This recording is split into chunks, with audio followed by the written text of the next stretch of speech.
Hey you guys, I'm going to show you how to make a quick do-it-yourself peasant blouse by using a men's button-up shirt. You're going to need a shirt, and you can get that wherever you like.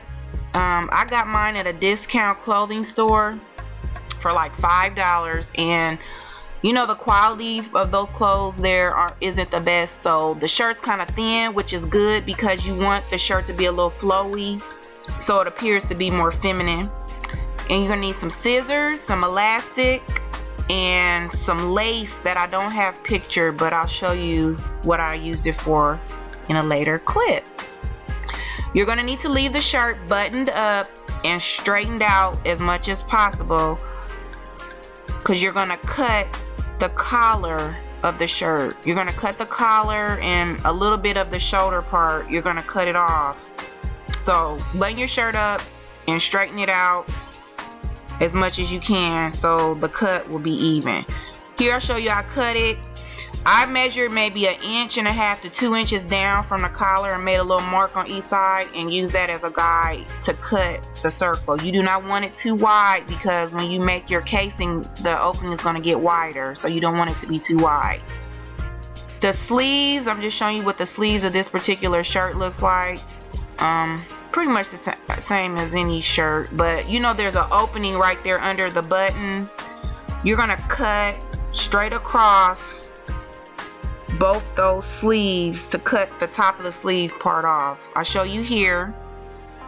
You don't want it to be too short, so that's probably just perfect. You maybe can cut it a little shorter than that, but most of that opening is going to be cut off on the sleeves. Here I show you the casing for the top.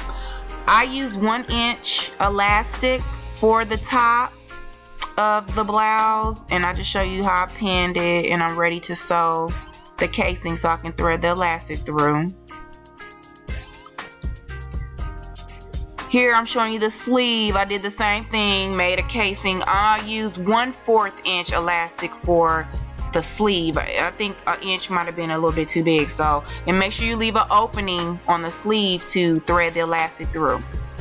Here I show you what the elastic looks like after you thread it through. You're going to need to sew the elastic together right there where that opening is of the shirt, and then we're going to overlap that opening, and then you're going to have to sew down to keep it closed. Here I show you what that looks like. You just kind of overlap that little piece right there and just sew straight down, and that'll close it. But make sure you overlap the buttonhole side, not the button side, but just overlap the side where the buttonhole is, because you're still going to need to button your shirt down. So the buttonholes still have to line up with the buttons. Here I'm just showing you how it looks, the arm, the wrist part, where after you thread the elastic through and close the opening. That's using the 1/4 elastic. I think that looks better on the sleeve.